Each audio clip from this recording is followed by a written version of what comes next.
Bismillahirrahmanirrahim. Assalamualaikum warahmatullahi wabarakatuh. Ini adalah pertemuan pengganti kita untuk Senin yang lalu karena hari libur.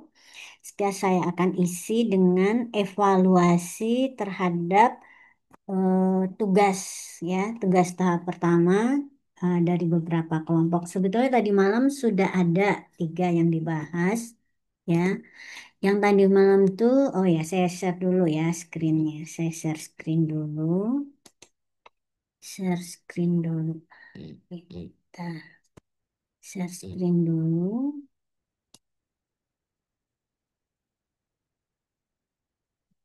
Oke, saya share screen.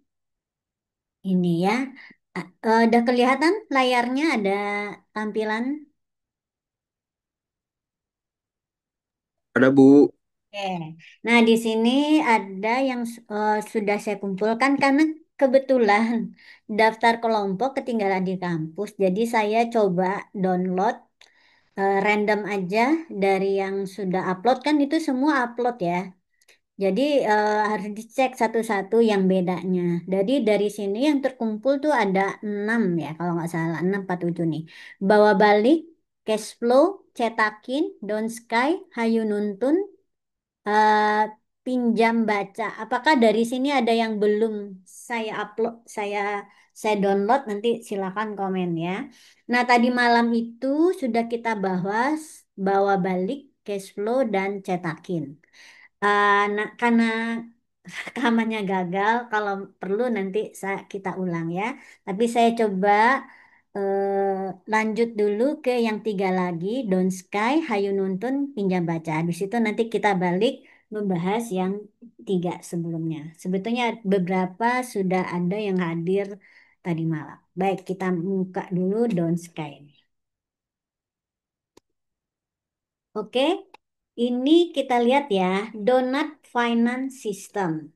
Nah, kelompoknya itu ada Hilmi, Ikhwan, Zaki, Nadil, dan Gani. Di sini untuk tugas pertama itu mulai dari deskripsi ya.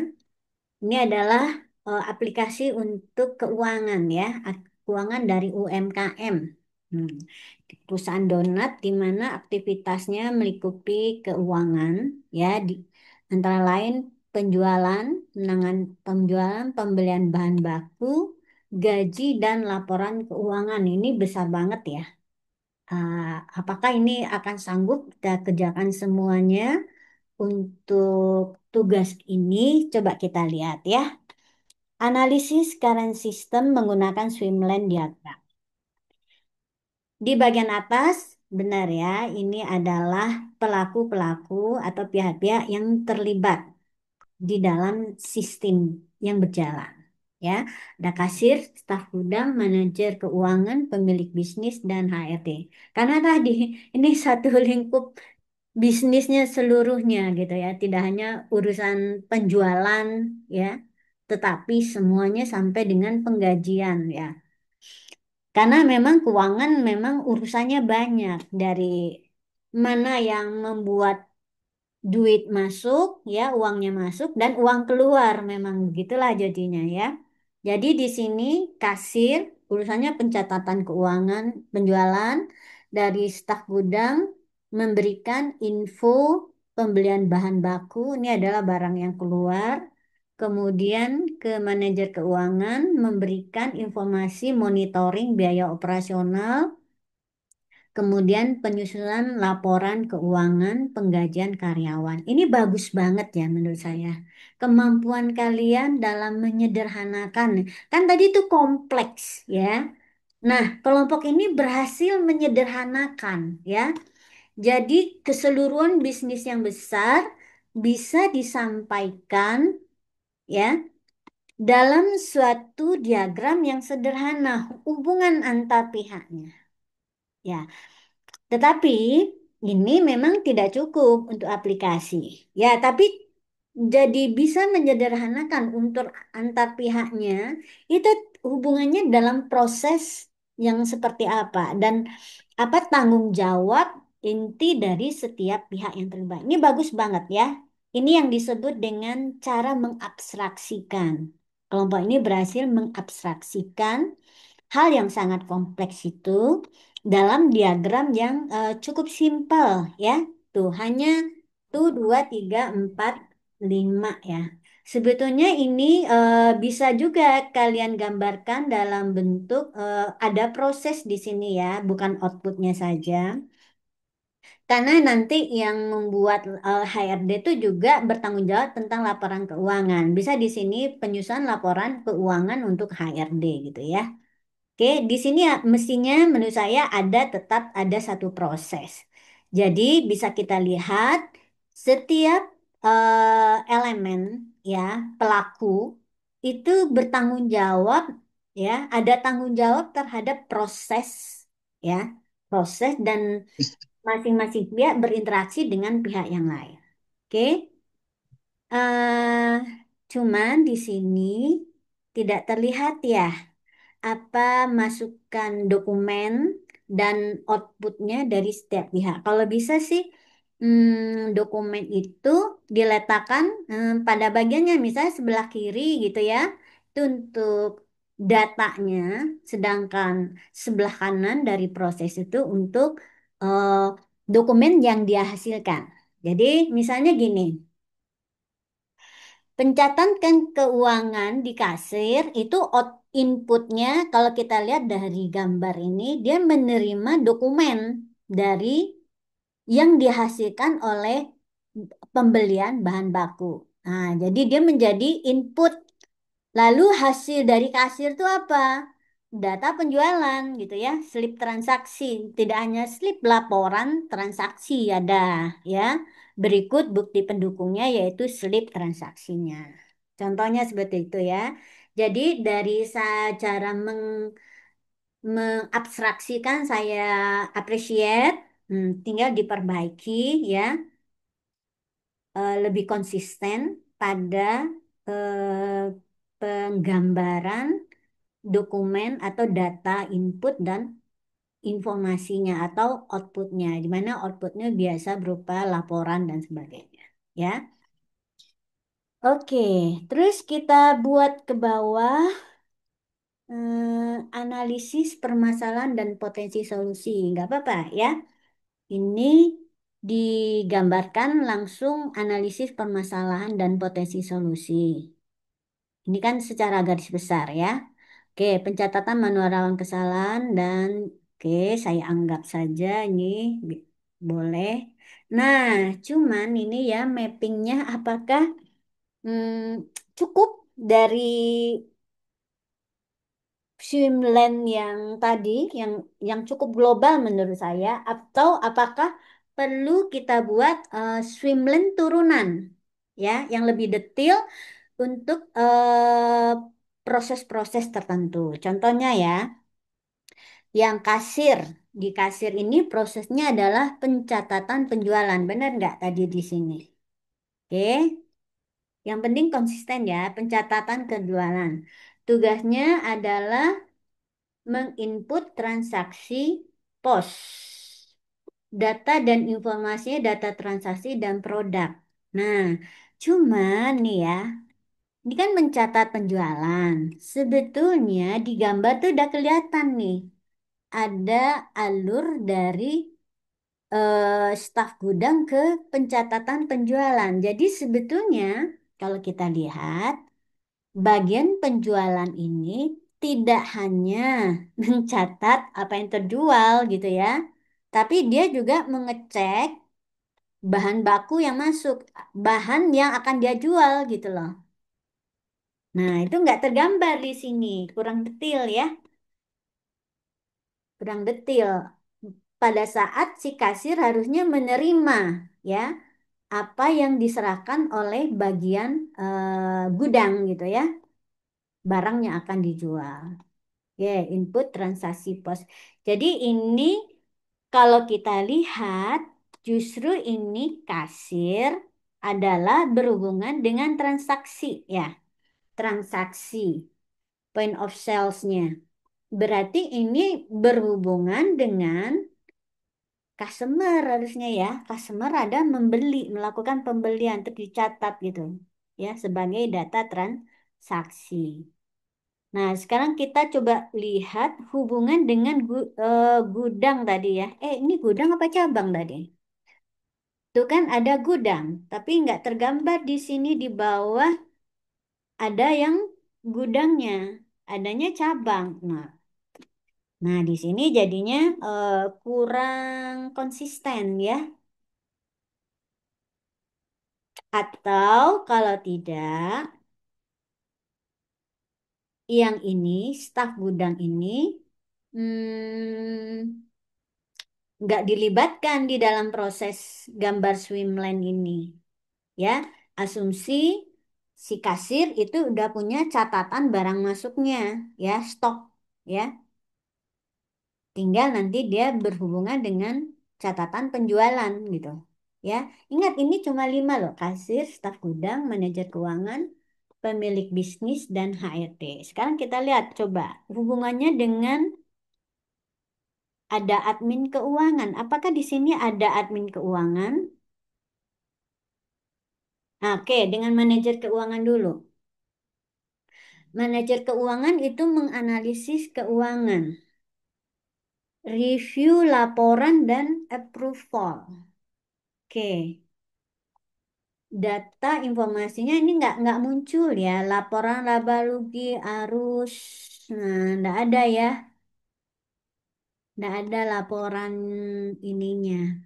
Jadi sebetulnya bagaimana? Hmm. Ini ketika kalian menghadapi yang seperti ini kan saya bilang ini kompleks loh. Cuman saya apresiasi abstraksi cukup bagus gitu ya. Nah, lalu bagaimana mengurangi kompleksitas ini? Kalian bisa menetapkan batasan sebetulnya. Misalnya, ya, kalian bisa fokus hanya pada aplikasi yang berhubungan dengan penjualan, point of sales. Jadi artinya kalian fokus nih, berikutnya jelaskan bahwa di sini hanya fokus pada penjualan. Nah, pencatatan penjualan harusnya ini ada ke mana berikutnya? Ke laporannya itu ke mana? Ke manajer keuangan atau ke pemilik bisnis langsung. Jadi di mana kalian tidak banyak fokus ke semuanya, ya. Di sini ya, tuliskan nanti batasannya, ya. Misalnya fokus pada mengelola aplikasi untuk penjualan bisa, ya. Atau hubungan antara penjualan dengan laporan penjualan dengan persediaan bahan baku boleh. Atau penjualan dengan laporan keuangan yang berhubungan dengan penjualan. Jadi nggak usah masuk gaji dan sebagainya karena itu menjadi kompleks.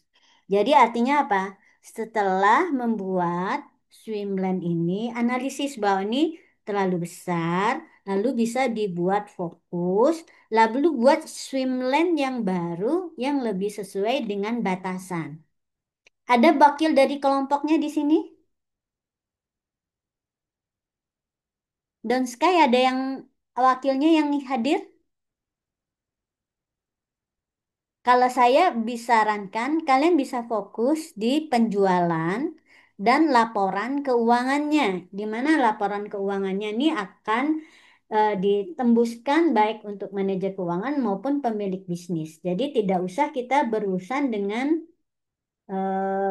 yang lain gitu ya. Oke. Nah, lalu kalau begitu, swimblane-nya nanti akan menjadi lebih detail.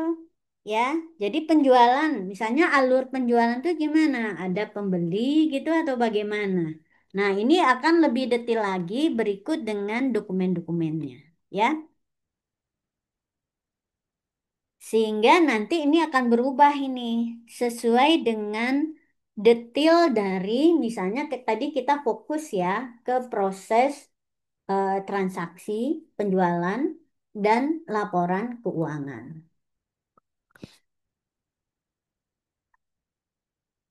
Kalau seperti ini, Eh, ini nih point of sale-nya hubungannya apa ya dengan penggajian ya? Bonus.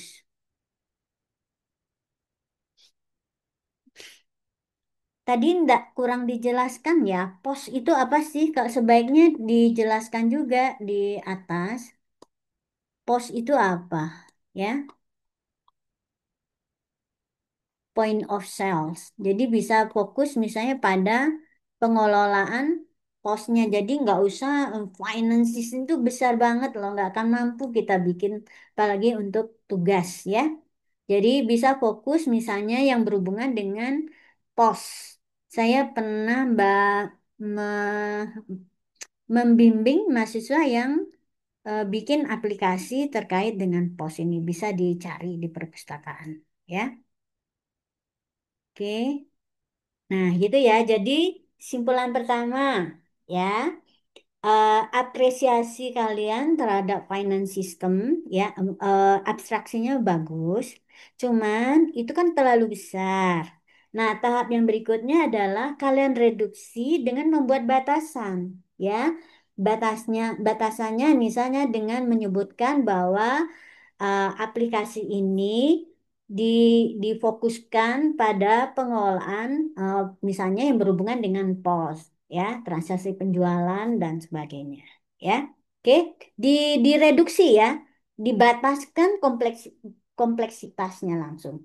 Boleh, bisa nggak? Bisa. Jadi ini adalah sub aplikasi dari finance system. Jadi finance system tuh mungkin ya bisa jadi dia menjadi mungkin 3 sampai 5 aplikasi yang besar, sub aplikasi yang besar. Nah, kalian bisa fokus di salah satu sub aplikasinya. Subsistem yang subsistem yang mendukung finance system tersebut. Bisa juga misalnya fokus ke penggajian, bisa juga gitu loh. Ya, kalau penggajian apalagi dia adalah pegawai tetap kan simple, tapi mungkin saja ada yang honorer atau ada yang mendapatkan bonus dari aktivitas tertentu. Itu menjadi lebih kompleks lagi, ya.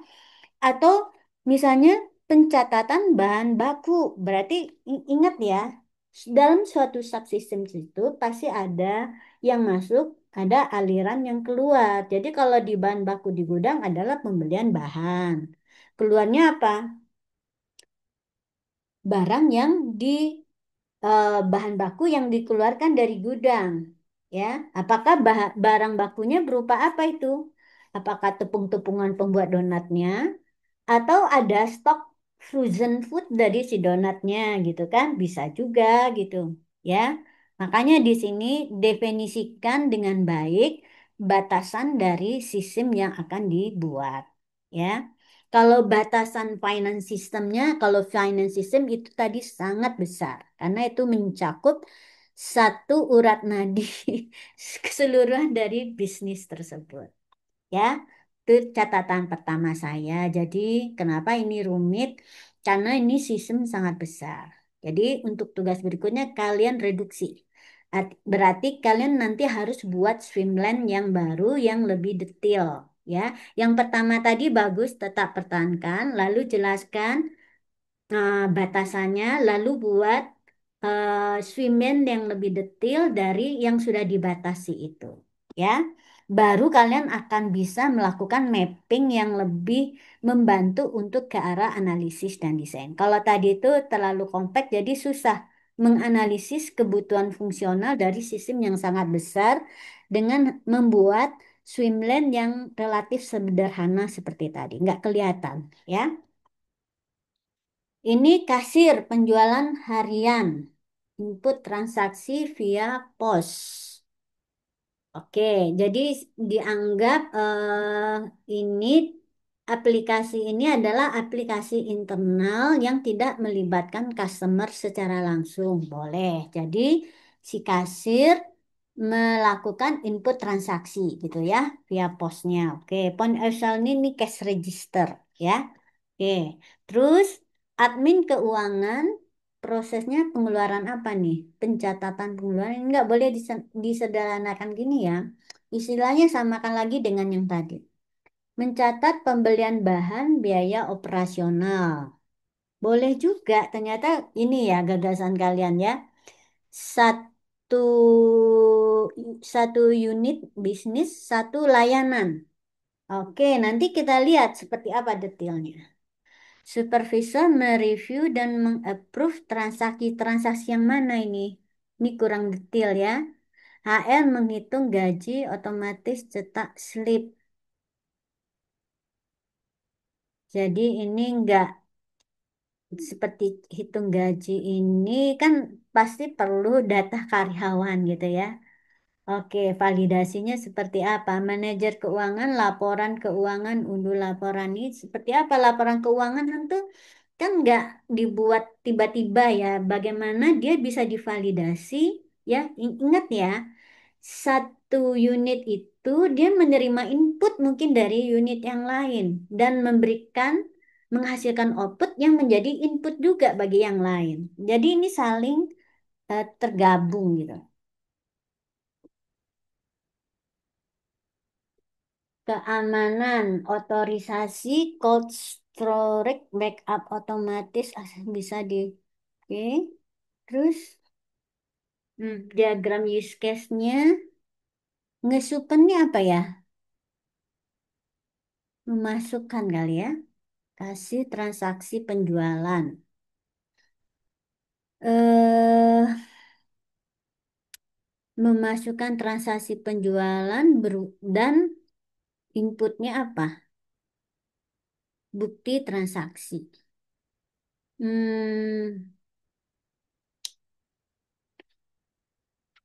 Divalidasinya dengan apa kira-kira? Ini kan harus dicocokkan dengan produksi ya, transaksi dengan produksi. Kecuali ini dianggap laporan-laporan yang dibuat seperti kita membuat dengan Excel yang minim validasi.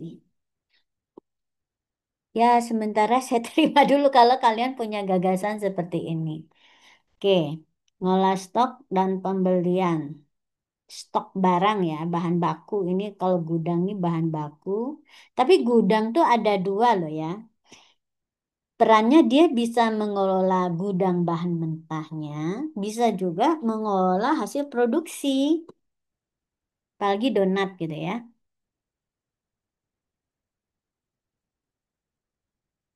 Gaji.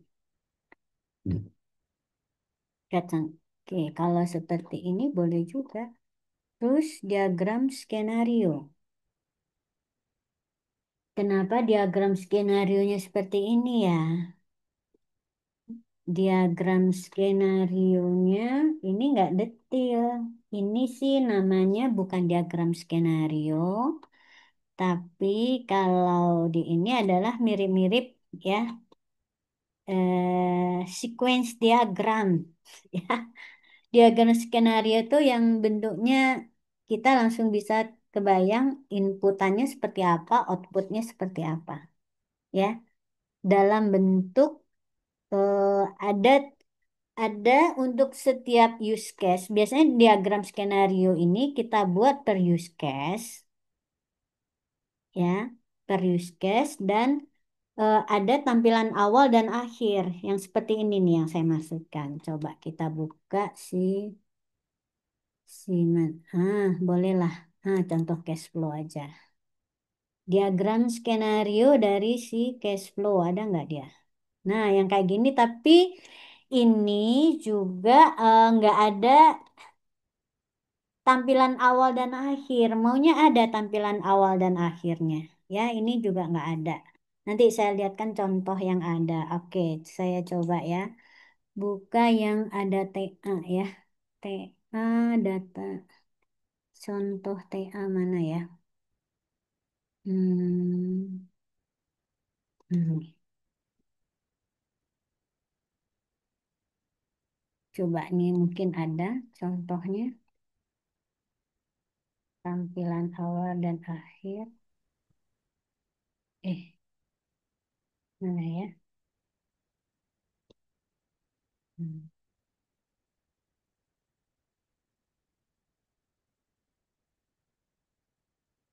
Nggak ada yang sini. Ke sini lagi. Mana dia tadi? Aduh. Hah? Hmm, oke, kita coba lihat. Oh, ini yang tadi ya, masih Don't Sky. Tinder, gimana dia tadi?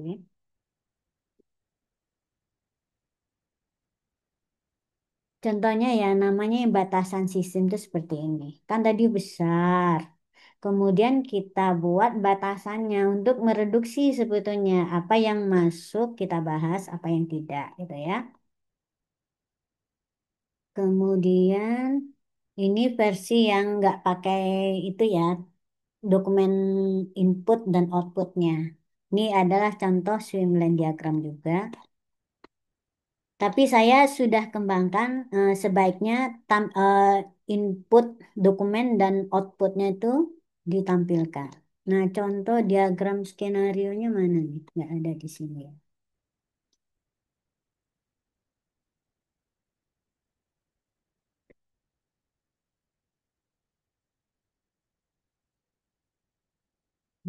Ini agak bukan ya. Nah, oke, kita lihat yang lain.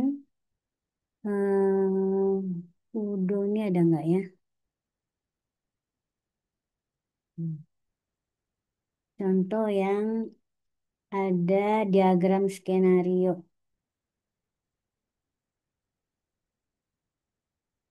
Nah, yang kayak gini yang saya maksud ya. Mana ya? Diagram skenarionya juga nggak ada ini ya. Ini kebetulan yang versi lama, mereka belum buat diagram skenario yang eh, saya sudah menetapkan bahwa kalau untuk IMK baiknya pakai diagram skenario seperti itu. Mana ya? Hmm,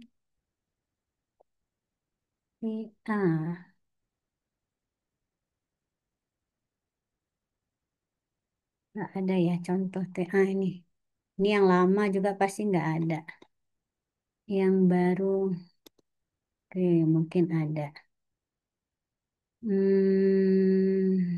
Nah, ini yang Siti ada biasanya. Ini Siti ya, ini tentang marketplace ya. Kita lihat contoh yang pakai diagram skenario. Nih ya, baiknya seperti ini nih. Ya, bikin alur aktivitasnya jadi cukup detil ya. Tadi itu terpaksa besar karena kompleks. Nah, jadi tadi ya bisa fokus pada misalnya aplikasi untuk pos aja. Boleh, terus dibuat detil ya. Pasti ada interaksi ya. Satu subsystem itu pasti ada interaksi dengan bagian lain ya. Yang nanti mencerminkan data yang dia terima dari bagian lain itu apa dan outputnya dia tuh diserahkan ke siapa. Pasti ada. Nah, ini ya contoh, ini use case-nya. Ini kurang bagus. Nah, ini ya. Ini use case tuh gambarannya baiknya seperti ini. Ya, dikotakin. Nanti kelihatan tuh setiap aktor itu berinteraksi dengan use case yang mana aja. Sesuai tadi ya, hasil alur yang utamanya. Ini nih, coba kita lihat nih. Ya, jadi tadi berdasarkan swimlane, ya. Ya, kan tadi dapat ya swimlane ini, kemudian diidentifikasi si customernya, ya. Lalu nanti kita bisa per customernya tadi kita identifikasi di proses mana dia terlibat. Oke? Kalau bisa mau sekalian data dan informasinya per proses itu boleh. Jadi data dan informasi diidentifikasi bukan per partisipan tapi per proses ya. Biar kelihatan untuk proses tersebut data inputnya apa, outputnya apa kalau ada ya. Kemudian baru boleh didetilkan informasi itu apa sih gitu loh. Dia ada di mana. Ini boleh bebas gayanya. Tapi sudah mencakup tadi tiga ya, aktor, proses dan data dan informasi. Kalau ini kan karena TA, saya melakukan, merekomendasikan kepada yang ini untuk menggunakan pendekatan tertentu. Karena ini untuk MK boleh lebih sederhana gitu.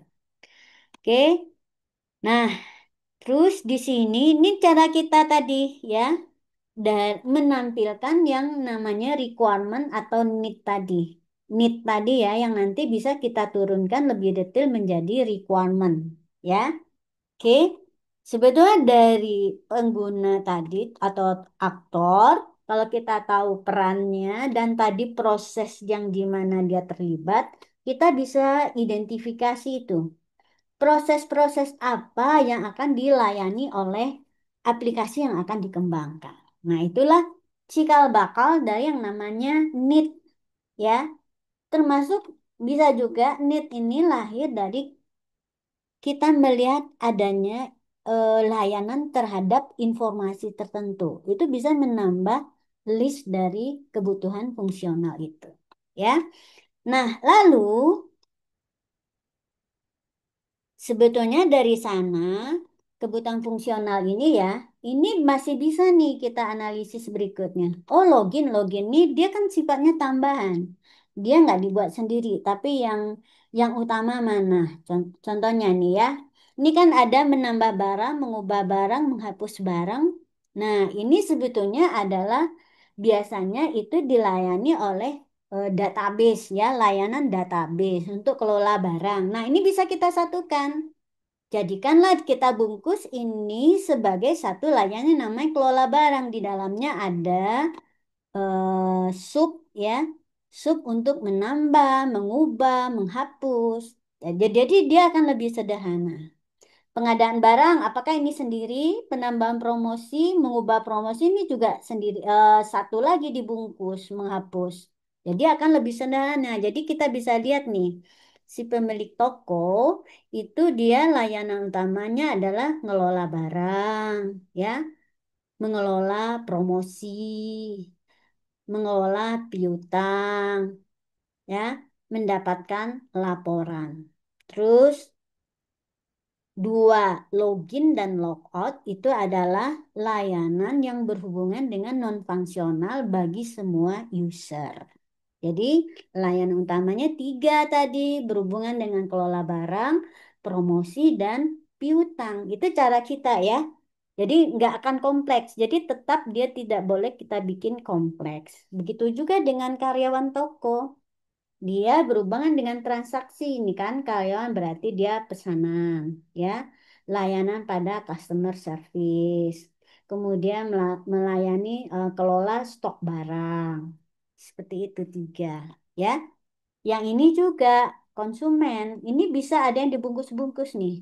Bahkan kalau kita analisis, misalnya dari analisis kita bisa saja dari yang utama ini adalah pencarian barang, melihat barang, yang kemudian keranjang belanja, ya.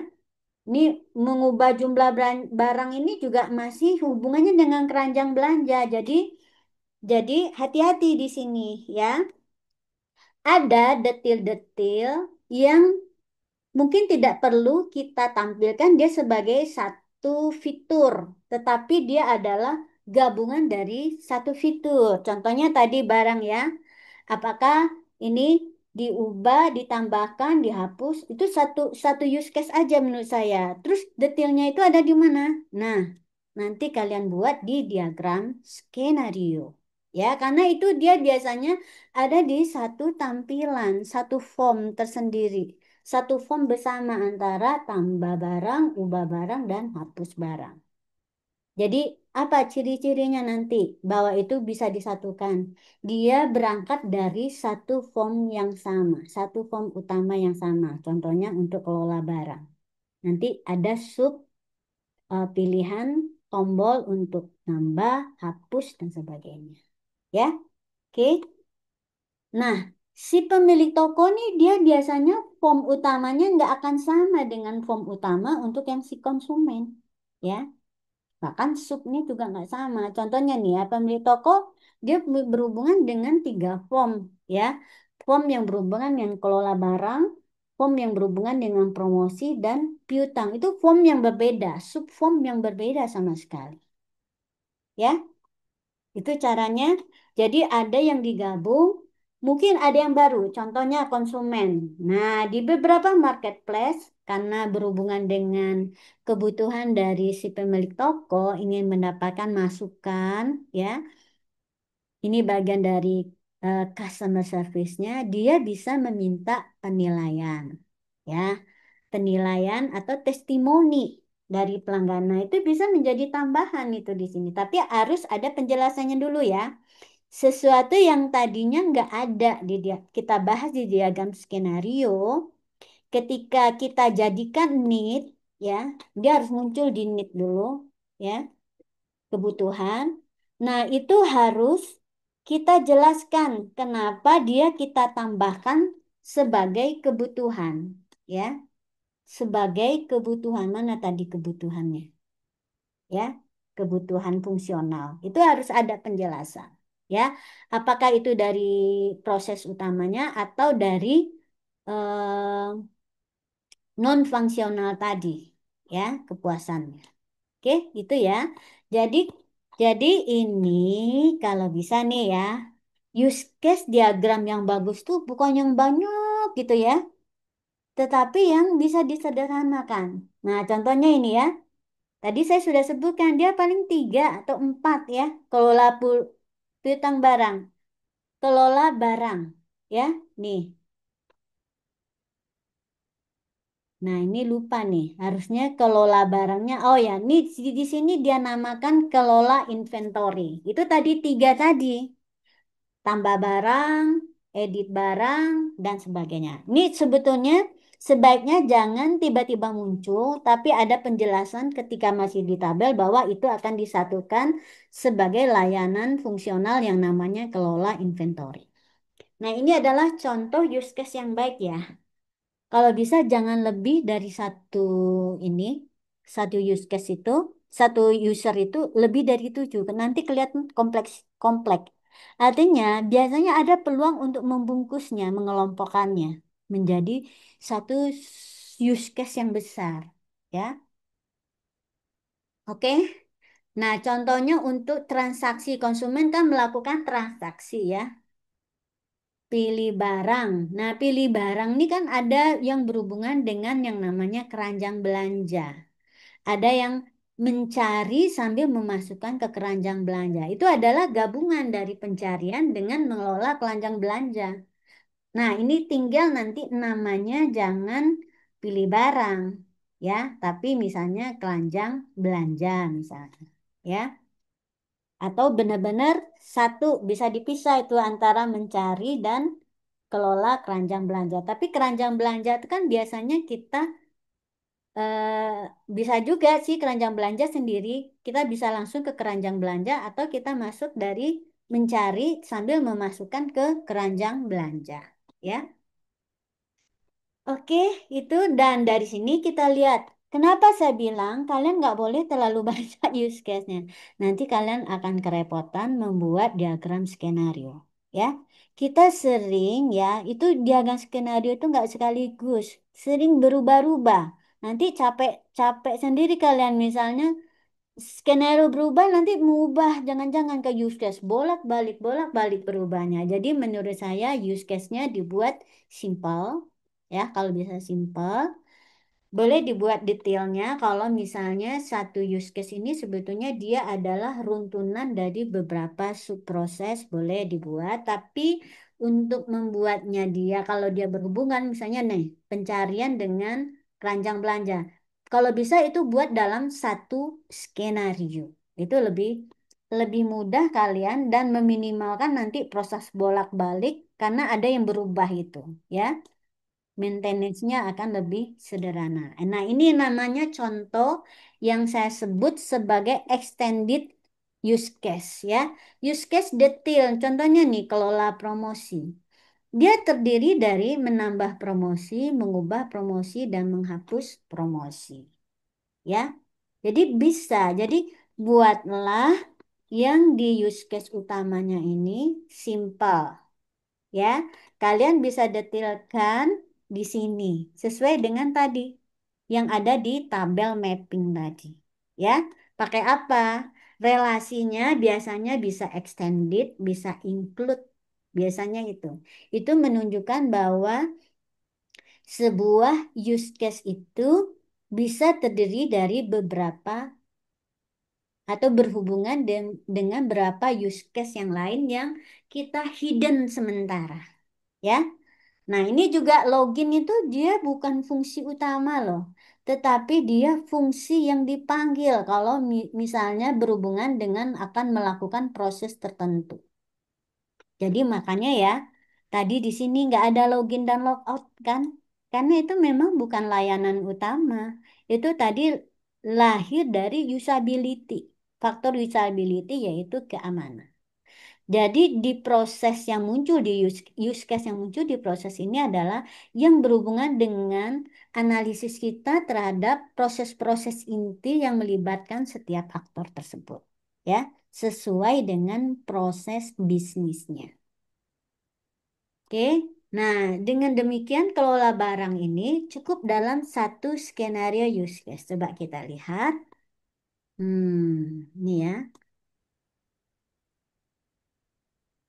Di sini boleh ditampilkan lagi untuk membantu bisa dibuat model seperti ini, tapi bisa langsung membuat aktivitas yang diagram use case ya, yang seperti ini ya. Bisa langsung ya. Nah, kayak gini nih rapi. Dibikin bahwa isi use case ini apa saja sesuai tadi dengan detail tadi ya, use case detail. Sehingga bikinnya lebih mudah. Pasti dia ada dari ini tampilan awal gitu ya. Nah, ini ketika dipilih dia menghasilkan ini. Jadi alur kita membuat skenario ini sesuai dengan apa yang bisa dipencet, ditampilkan, diinputkan ya. Sudah kita buat sesuai dengan desain tampilannya. Karena desain tampilan itu akan menentukan apa yang bisa dilakukan, diterima, dilihat oleh si pelaku, aktor pelaku dari proses tersebut. Ya, oke. Nah, kalau misalnya banyak, boleh aja tampilannya tuh tidak hanya dua, tapi sesuai dengan urutan. Ini ini nggak usah terlalu detail, tapi ini biasanya mock-up-nya sangat kasar ya. Yang penting apa? Tata letaknya, kemudian elemen-elemen yang muncul nih di dalam di sini. Misalnya membuka halaman inventory, menekan tombol ubah. Artinya tombol ubah ini memang tercermin ada di sini. Tuh, ya. Oke, kemudian mengisi form ubah. Berarti form ubah itu juga harus ada gitu ya. Form ubah itu terdiri dari apa? Apa saja informasi yang diisikan itu juga harus jelas gitu. Ya, kalau ada hapus, ya memang berarti tombol hapusnya juga ada gitu. Ya, gitu. Nah, ini contoh diagram skenario ya. Oke, kita kembali lagi ke yang tadi.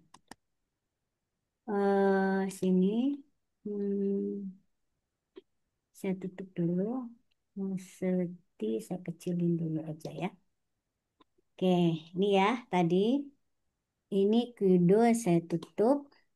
Nuralifa saya tutup. Oke, ini kembali ya. Jadi tadi itu kenapa eh, jadi sangat kompleks ya.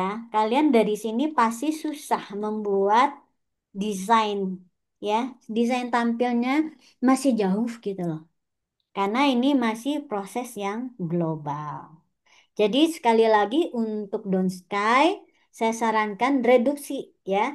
Buat fokuskan pada satu subsistem tertentu saja. Misalnya urusan POS ya, point of sales. Nah, tapi buat detail nanti diagram swimlane-nya kalian mulai buat detail. Sehingga nanti dari swimlane requirement-nya juga lebih sederhana ya, tidak banyak layan fungsionalnya. Kemudian dari sana kalian bisa membuat diagram skenario yang lebih konkret ya, dekat kepada desain interaksi. Gitu? Ada pertanyaan?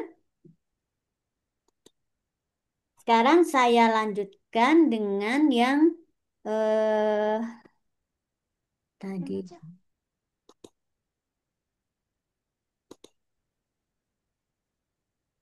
IMK.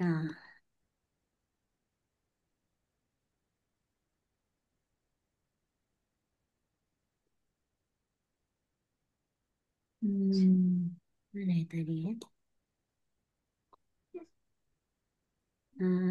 That's nih IMK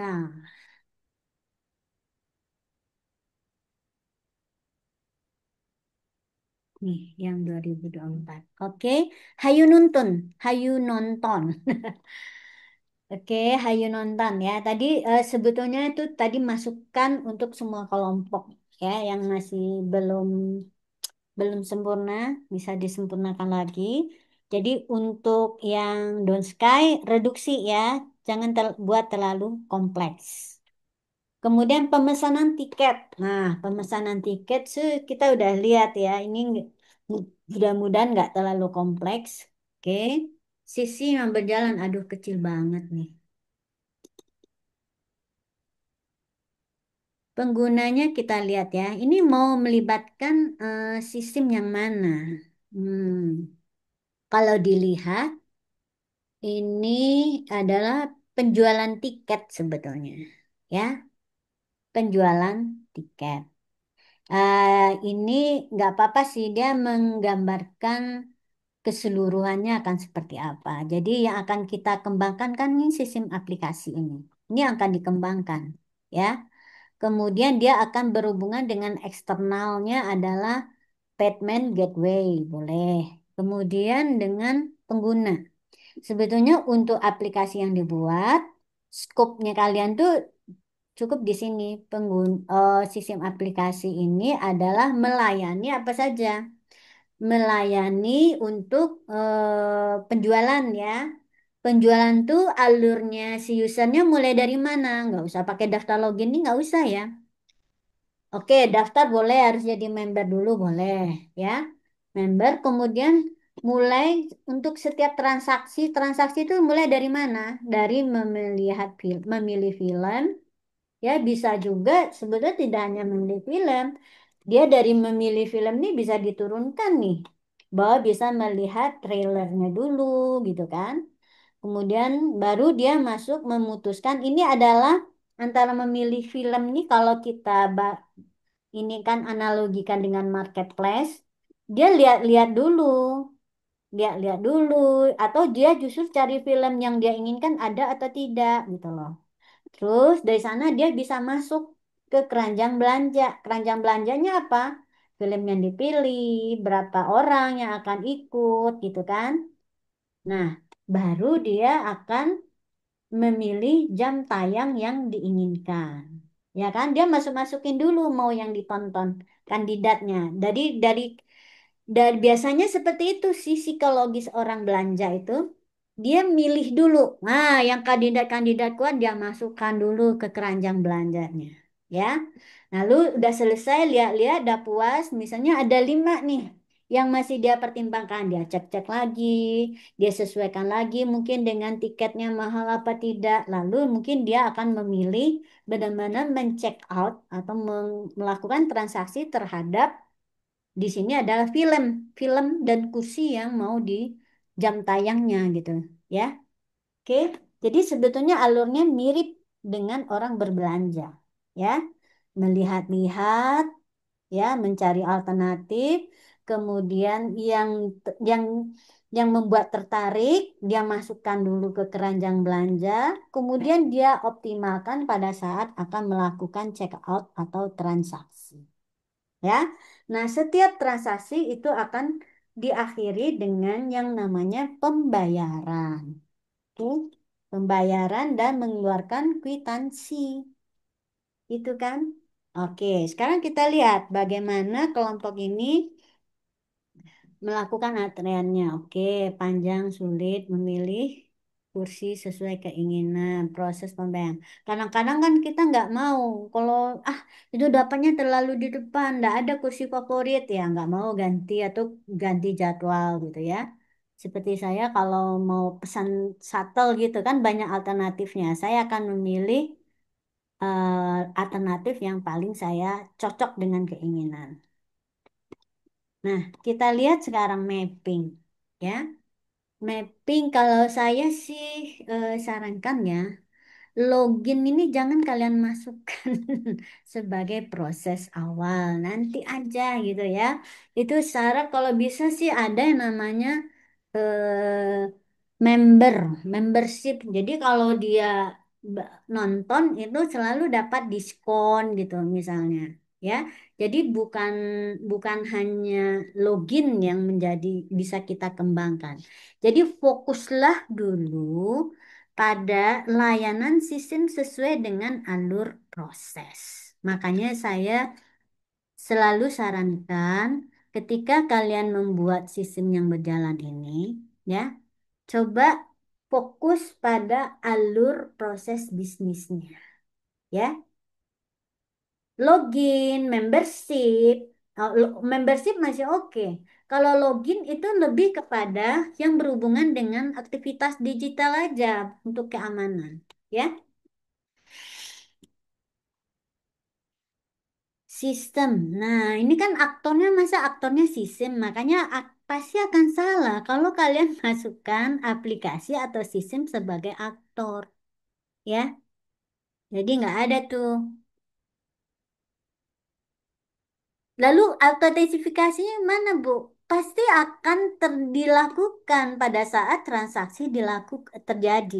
Autentifikasi itu bagian dari keamanan transaksi. Jadi nggak masuk di sini, ya. Jadi aktornya siapa? Aktornya ya bukan pengguna ya, jangan pengguna karena pengguna tuh atau user tuh istilah terlalu umum. Nah, sesuaikan dengan proses bisnisnya. Karena ini ada bioskop, berarti di sini adalah aktornya penonton, ya, penonton atau customernya dia, ya, customernya. Terus siapa lagi? Ya, penonton aja berarti, karena ini misalnya adalah aplikasi untuk customer, ya, customer, ya, oke, untuk tujuan transaksi, layanan transaksi. Jadi penggunanya customernya. Masa nggak ada yang internal? Ada. Siapa? Pemilik bioskop misalnya. Bahwa dia akan mendapatkan laporan penjualan tiket. Ya, oke. Atau petugas. Petugas yang pengelola. Dia bisa mengecek. Ya, misalnya gini. Kalau mau dihubungkan lagi. Bahwa kan ada tuh ketika masuk. Ya. Bahwa QR code yang sudah didapatkan tuh bisa di-scan. Nah, itu layanannya juga agar tidak hanya layan penjualan, tetapi juga untuk pengelolaan nanti proses orang nontonnya. Jadi terhubung langsung. Ya, ingat nih. Seperti kalau misalnya di tiket kereta, ya, kita beli nanti itu akan dicocokkan bahwa ketika dengan tiket itu yang kita dapatkan pada saat membeli, dia akan diizinkan pada saat kita masuk, ya. Mau beli tiket pesawat apapun ya atau shuttle udah berlaku seperti itu.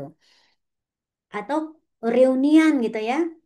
Pada saat reuni ketika terdaftar dapat tuh misalnya QR code-nya. Nanti pas masuk ke ruangan tinggal scan ya. Minimal dua deh pihak yang terlibat.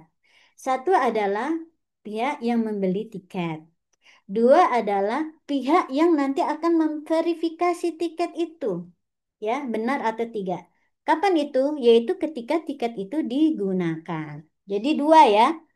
Jadi ini pemilik bioskop tadi ya, autentifikasi pada saat dia menonton. Gitu. Ya, jadi ini agak miss-nya agak banyak karena kesalahan pada saat kalian menganalisis sistem yang berjalan. Pengguna iya, ya. Kemudian harusnya di sini adalah petugas pada saat yang bioskopnya, yaitu memverifikasi untuk masuk ketika dia digunakan. Ya, Payment gateway ini jangan masuk dulu di sini.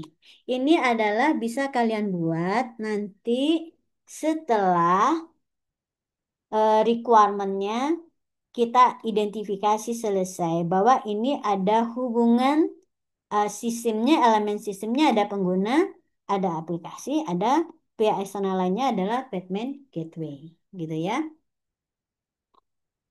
Jadi di sini jangan aplikasi kalian tulis. Tulislah di sini ya pihak yang bertanggung jawabnya ya. Kalau di sini menghitung total berarti kan petugas penjualan tiket ya, petugas penjualan tiket. Terus nanti ada petugas yang menjaga pintu masuk bioskop, ya kan? Nah, nanti antara petugas penjualan tiket dengan petugas yang bertanggung jawab untuk menjaga pintu masuk pada saat nonton, itulah perannya yang digantikan oleh aplikasi. Jadi buatlah sekarang peran peran internalnya siapa? Itu yang kita buat dulu bahwa yang internal itulah yang akan digantikan perannya oleh aplikasi atau didukung perannya itu oleh aplikasi. Dia tetap ada, tapi yang tadinya konvensional model penjalankannya sekarang adalah dengan layanan aplikasi. Gitu ya. Oke, kita lihat bagaimana ini untuk skenarionya. Ini jangan ya, jangan di sini. Terus use case, coba saya kecilkan dulu. Pengguna itu kan akhirnya pengguna. Ada pihak eksternalnya ada nih, harusnya muncul. Yaitu tadi apa? Batman Gateway. Lalu adalah pemilik bioskop. Daftar login, daftar oke, tapi login enggak ya. Mm-mm. Lihat daftar film. Sebetulnya ini ya, kenapa daftar login ini enggak sendiri? Kenapa? Karena dia itu sifatnya opsional. Yaitu kapan ini orang harus login kalau dia sudah melakukan transaksi, ya. Nah, ini kelihatannya sekuen ya. Makanya sebetulnya ini ada yang bisa digabung jadi satu use case yang besar. Nanti didetilkan. Apa use case yang besarnya adalah pembelian tiket. Pembelian tiket tuh mulai dari mana? Ketika dia melakukan pembayaran. Nah, pembayaran itu terjadi syaratnya apa? Oh, dia sudah memilih jadwal, memilih kursi, melakukan pembayaran. Ya, jadi ini seninya di sana ya. Kalian bisa buat lebih lebih baik lagi. Terus apa Bu kalau yang seperti ini yang benar-benar independen ya, yang dimana form awalnya tuh pasti berbeda. Contohnya nih, ketika kita lihat daftar film itu kan formnya beda ketika kita melakukan pembayaran. Startnya beda, ya kan? Ini bisa jadi kita paling akhirnya itu adalah lihat film, kemudian kalau tertarik kita masukkan ke keranjang belanja, ya kan? Atau bisa langsung check out gitu loh. Outputnya itu ya. Tapi itu sendiri nih. Terus lihat detail film ini adalah biasanya bagian dari lihat daftar film. Jadi ini nggak bisa langsung detail. Nah ini keliru di sini. Jadi lihat film itu nanti dia akan memanggil detailnya. Jadi ini satu kesatuan nih antara dia data film dan detail. Nggak bisa seperti ini sendiri-sendiri ya. Kemudian antara pembayaran dia juga akan membungkus pilih film, pilih jadwal, pilih kursi. Ya, ini juga nggak satu. Dan pembayaran. Empat itu tuh. Jadi dibungkus dalam transaksi pembelian tiket. Ya, oke. Kemudian dia lihat, nah, kalau sudah membayar, dia bisa menerima. Itu sebetulnya dia adalah output ya. Output dari pembayarannya adalah adanya notifikasi. Notifikasi ini dia bisa tersimpan di mana yang bisa dilihat kapanpun oleh si pengguna. Ya, oke. Nah, ini harus belajar lagi nih ya, latihan sering-sering. Oke. Akibatnya diagram skenario nggak pakai gini ya. Sekali lagi nggak pakai gini skenarionya karena kita lebih ke interaksi. Kalian buatnya pakai diagram skenario yang saya contohkan tadi. Oke, nah sekarang saya coba ke yang berikutnya. Pinjam baca. Oke, ini adalah layanan peminjaman buku. Oke. Hmm. Non lang, hay bayar dibeli cepet jempol. Oke, peminjaman buku ya di perpustakaan berarti ini ya. Pengambilan buku, ada denda segala macam. Oke, di sini login ke sistem. Nah, sekali lagi ya, saya sudah mengingatkan, boleh juga kalian mau masuk ke sistem yang berjalan. Pun. Kalau kalian Ya, udah pakai login-login, pagi soal berarti masuk. ini sistemnya sudah ada ya. Terus tujuannya apa? Mau diperbaiki atau mau diapakan? Ya, Oh, tulisan. Ini apa mau? Ini cara keluar bro. siapa? Coba di mute dulu. Oke, ini sekali lagi login jangan masuk dulu deh ya. Kita ke aktivitas peminjaman buku. Dia prosesnya sih sama dengan yang lain, yaitu cari buku dulu. Masuklah dengan cari buku. Terus tadi juga ya, cari buku ini dia menampilkan katalog, oke. Kemudian memilih buku untuk dipinjam, cek ketersediaan, kemudian permintaan peminjaman, proses peminjaman, oke. Ya, terima persetujuan. Nah, ingat ya, di sini kan bisa kita pinjam beberapa sekaligus. Nah, sekali lagi manfaatkan juga istilah yang namanya keranjang belanja. Tapi ini adalah sebetulnya keranjang peminjaman. Kalian masukkan, bisa masukkan tuh. Kan kita juga lihat-lihat tuh sampai ngumpulin ya. Terus ternyata tertumpuknya 10, padahal yang bolehnya cuma 3 ya. Bisa milih dulu, dioptimalkan lagi, dilihat-lihat lagi mana ya hari ini yang mau dipinjam gitu ya. Jadi setiap cari itu adalah tujuannya mencari yang diinginkan. Kalau diinginkan banyak, terpaksa kita masukkan alternatifnya banyak, masukkan dulu. Ya, misalnya mau cari buku metodologi penelitian, ternyata ada 100. Wah, mana ya? Milih yang terbaik. Lihat bahasannya, lihat daftar bukunya, tapi masukin dulu gitu loh. Jadi mempercepat ya optimalisasi. Jadi tujuan kita menyaring.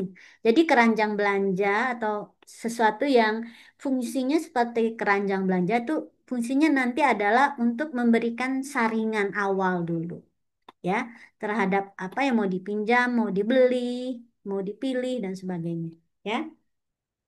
Sebelum dilanjutkan dengan yang namanya transaksi. Kalau di sini transaksi itu adalah peminjaman. Kalau di marketplace transaksinya adalah pembelian. Kalau di hotel transaksinya adalah menginap ya.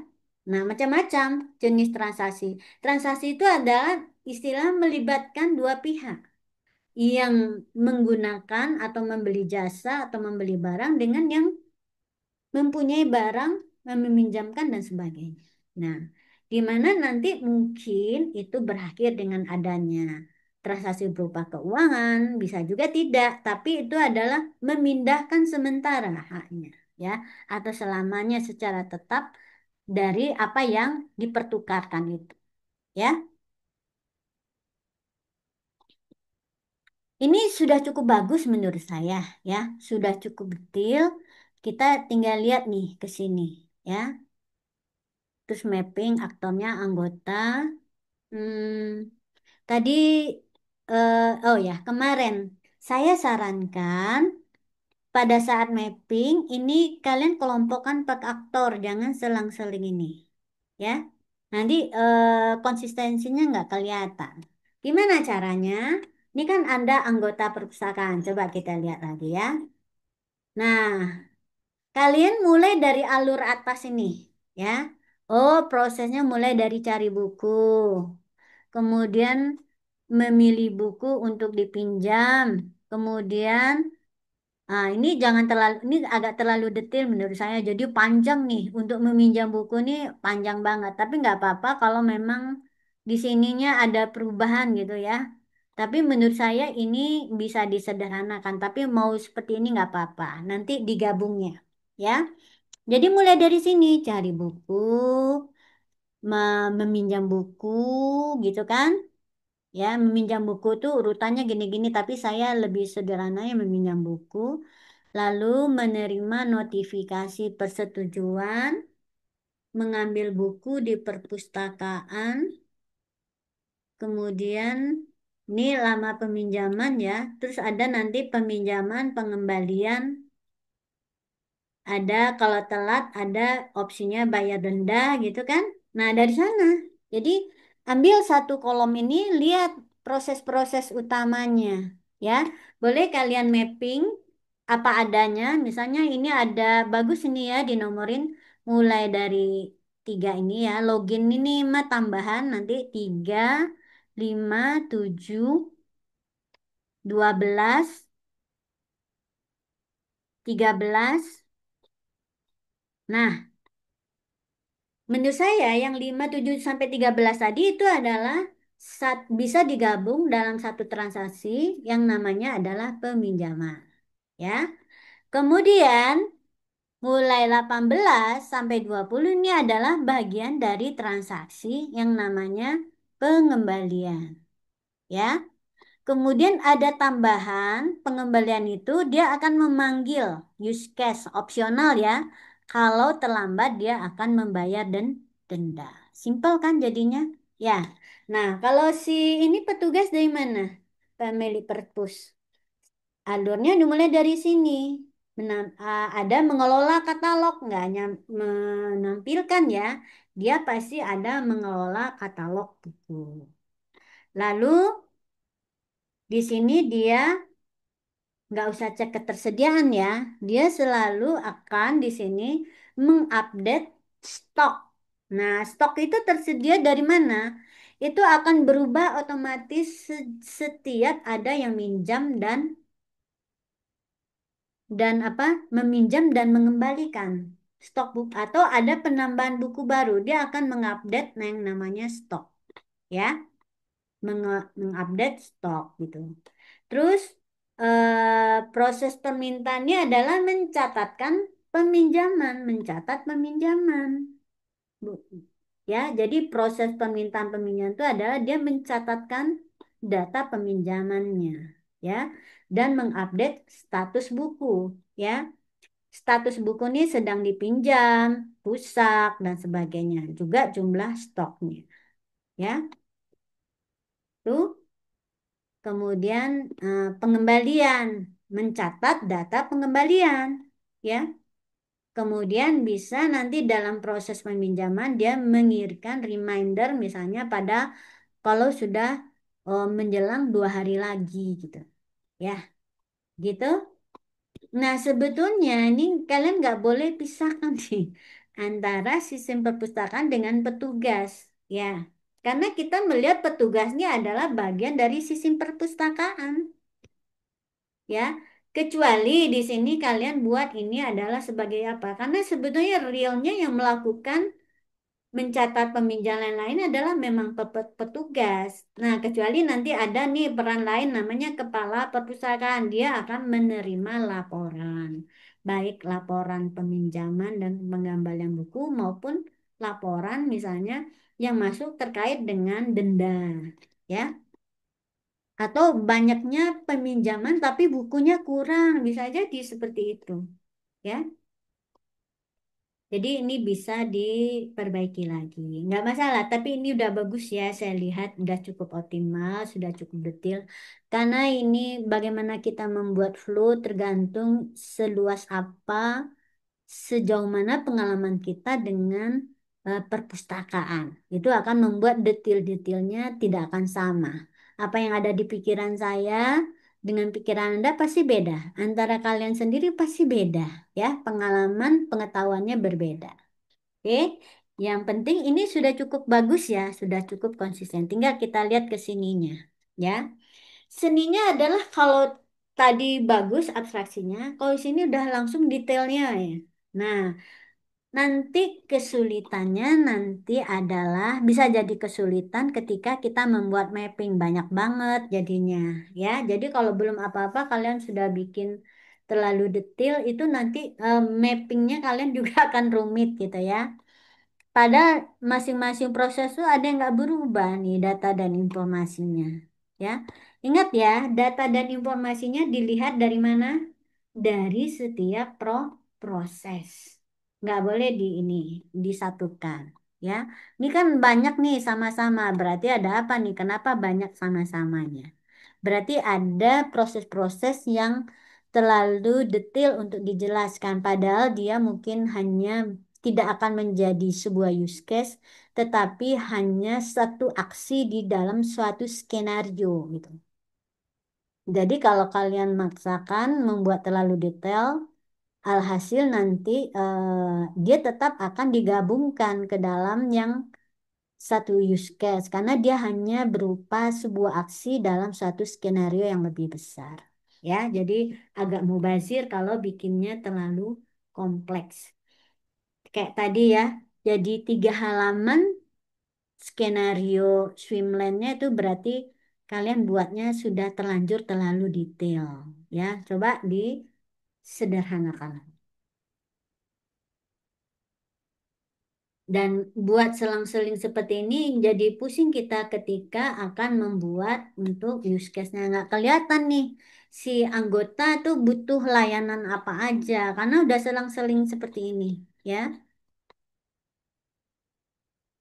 Nah ini kan satu aja. Jadi jangan satu-satu ini banyak ya anggota. Oh dia satu fungsionalnya apa? Kasih nomor. Kalau tadi kan kalian kasih nomor. Di sini juga kasih nomor. Dan nggak usah panjang-panjang ya, sistem harus menyediakan. Jadi panjang kan susah kita bacanya. Coba buat ringkas. Form login, menyediakan login. Bukan form loginnya ya. Fiturnya itu adalah biasanya kata kerja gitu atau suatu aksi. Mencari, boleh mencari buku berdasarkan kata kunci. Ya, sistem baru memungkinkan anggota memilih buku. Ini fungsional atau non fungsional? Jadi jadi nama fungsinya kok panjang gini ya? Harus menyediakan form peminjaman, bukan form peminjaman ya. Menyediakan layanan. Layanan apa? Peminjaman, ya. Atau permintaan peminjaman kalau dia tadi tuh masih kosong. Nah, itu artinya apa? Artinya tadi itu dia bisa digabung dalam satu use case, yaitu peminjaman.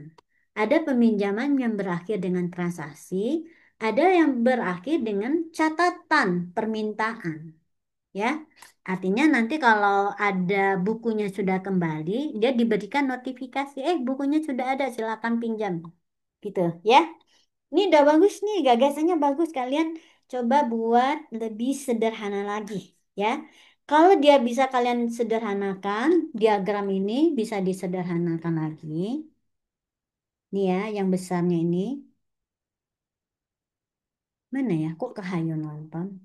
Nah, ini bisa disederhanakan yang diagram panjangnya ini. Itu membuat akan bisa lebih simpel ya. Coba, bisa nggak ini dibuat dalam satu swimlane diagram 1 halaman? Pasti bisa. Itu membuat kalian bisa bungkus use case-nya jadi nggak banyak. Tapi di mana kalian detilkan nanti? Hmm, ini nanti bisa ya tetap ada dipertahankan. Nanti buat per detilnya misalnya gini. Untuk peminjaman, ini kan kalian bungkus peminjaman ya. Nanti peminjaman tuh bisa didetilkan ya dalam satu use case, dalam satu swimlane detail khusus atau bisa juga kalian ceritakan saja dalam diagram skenario gitu ya. Nah, yang gini-gininya detailnya nanti boleh dinarasikan ya. Sebuah model tuh harus cukup sederhana untuk dilihat. Kalau udah panjang ini udah capek nih melihatnya. Sudah diagram tuh kalau bisa 1 halaman ya, jangan pindah halaman. Nah, artinya apa? Mengakalinya bisa dengan skenario atau didetilkan pada saat kita melakukan mapping. Oke? Nah, sekarang udah terakhir ya. Sudah bisa membuat diagram skenario-nya tadi? Oh ya, tadi diagram skenario nggak bisa detail ya. Kalian, oh ada nih. Nah, ini ya contoh use case. Nah, ini menurut saya nih keliru ya, naruh login sendiri jangan. Tapi kalau pendaftaran kalian taruh di sini nggak apa-apa. Login itu adalah bagian dari transaksi, ya. Nah, ini pilih buku untuk dipinjam. Ini apakah maksud ini nih? Sebetulnya bisa disatukan ya, cari buku dan memilih buku yang dipinjam. Karena ini aksi memasukkan ke keranjang belanja. Satukan saja. Kemudian submit permintaan peminjaman ini adalah kalau misalnya si buku nggak ada misalnya. Atau ini adalah bagian dari transaksi, yaitu kalau dari keranjang belanja atau keranjang peminjam dada tinggal milih. Nah, ini adalah transaksinya ya. Ambil buku di perpustakaan nggak bisa diambil kan? Ini aksi apa nih? Ini bukan aksi digital ya. Ini jadi nggak masuk nih ambil buku di perpustakaan. Kecuali bukunya juga buku digital. Boleh ya dipinjamkan. Buku digital gimana cara minjamnya? Baca di tempat ya. Oke. Kembalikan Kembalikan buku. Ini kalau bisa pengembalian buku lah istilahnya ya. Pengembalian buku pakai istilah sesuatu yang berhubungan dengan mungkin kata benda tapi kata benda yang mencerminkan proses atau kata kerja gitu ya. Mengembalikan buku. Jangan kembalikan buku, mengembalikan buku atau pengembalian buku ya. Di sini verifikasi identitas. Nah, ini harus tadi ya, register dulu menjadi anggota karena perpustakaan tuh memang membership, keanggotaan tuh ada ya. Pengembalian mencatat ya, ini boleh ya, pencatatan pengembalian, pencatatan pembayaran denda. Nah, biasanya ini denda ini bagian dari pengembalian itu ya, dia dipanggil oleh submenu pengembalian. Itu syaratnya dia dipanggil itu kalau dia terlambat ya. Kecuali memang pengembalian itu selalu harus membayar gitu ya. Peminjam buku itu pakai bayar boleh sekaligus. Tinggal itemnya kalau dia lewat waktu ada kena elemen yang namanya denda ya peminjaman. Nah ini kan enggak semua tuh udah petugas perpustakaan loh ya. Semuanya itu udah digital semua. Jadi prosesnya adalah semua proses yang dilakukan oleh sistem perpustakaan. Makanya ini kelihatan nih kesalahannya di sini ya. Jadi eksternalnya hanya sebetulnya anggota dan petugas, mungkin juga kepala perpustakaan, ya. Sistemnya apa? Sistemnya itu diwakili oleh bulatan-bulatan proses ini, ya, yang akan dilayani oleh sistem perpustakaan. Oke? Jadi ini ada kekeliruan sedikit. Sekarang kita lihat cara bikin diagram skenario. Nah, ini kalian pakai model skenario dengan gaya sequence boleh ya.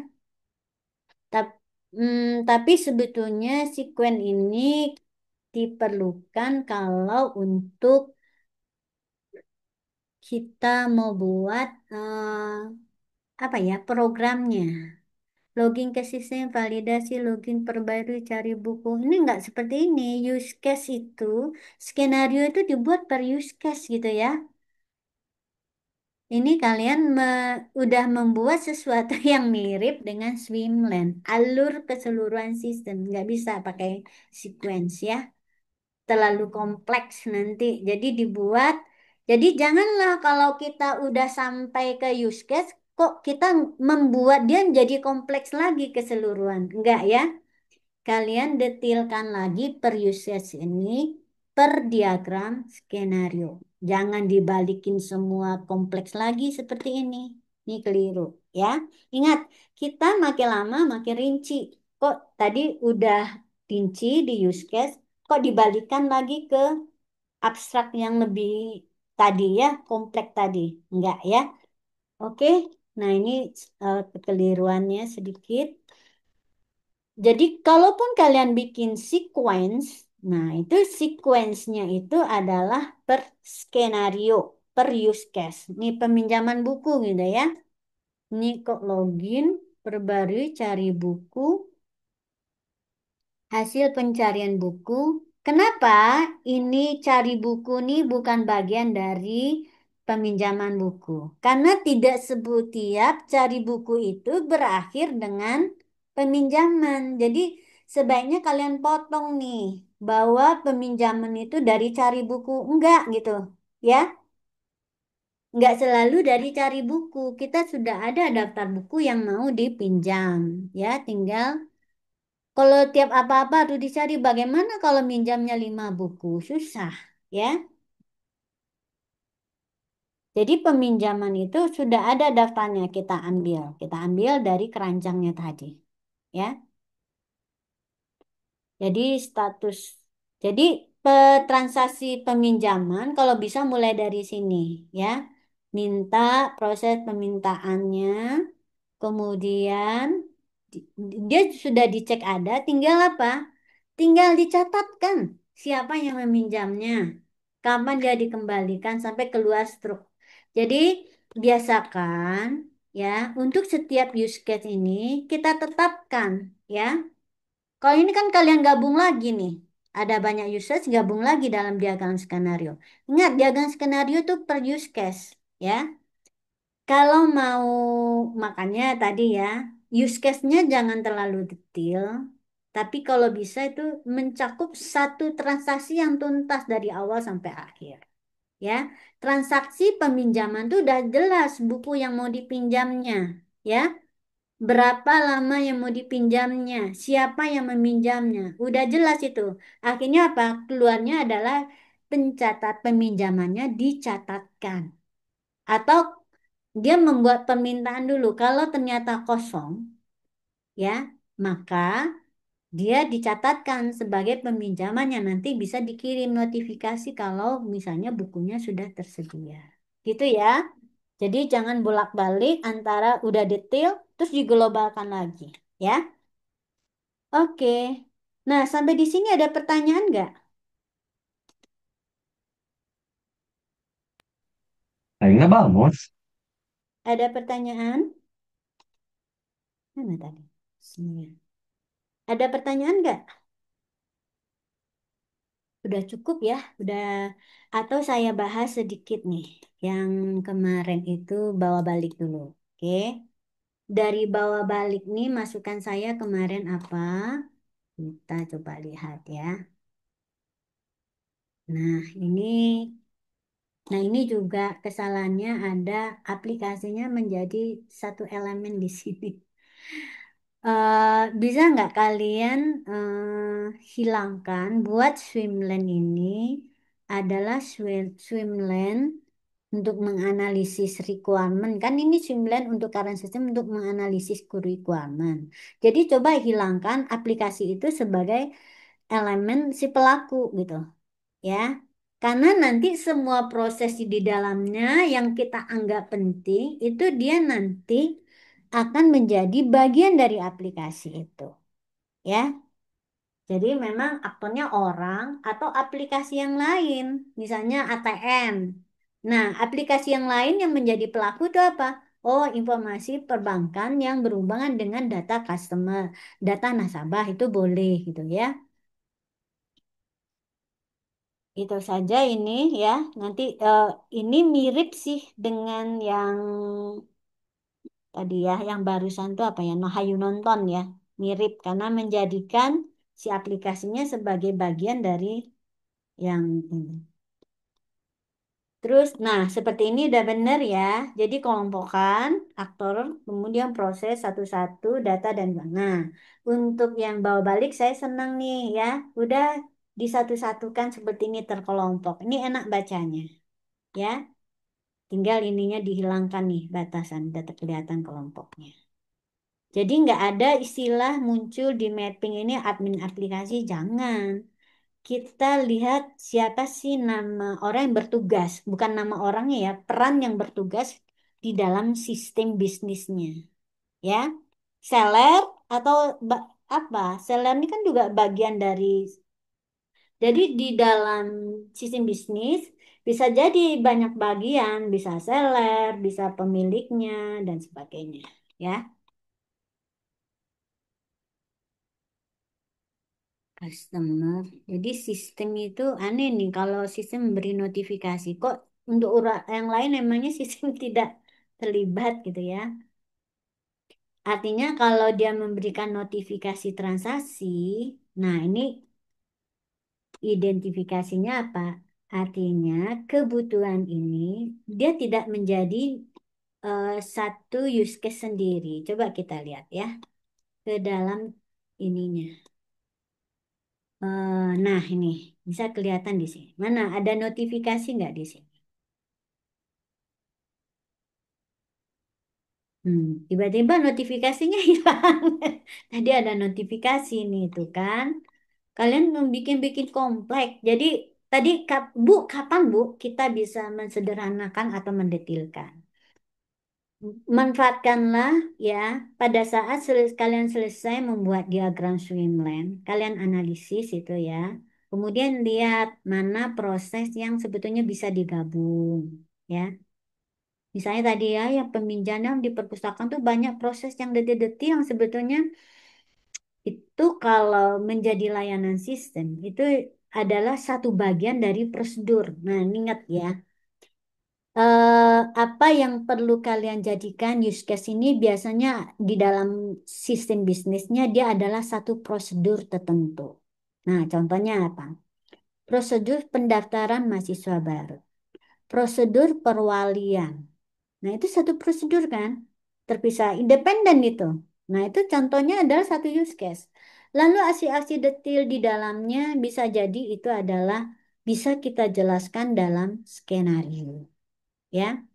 Nah, lalu kalau kita bikin prosesnya nggak lebar, ya, sedikit aja misalnya kita reduksi, bikin aplikasi untuk perwalian. Nah, yang jadi use case-nya apa itu? Atau yang perlu kita jelaskan apa? Nah, sesuai dengan tahapnya ya yang nanti akan menjadi tahapan layanan.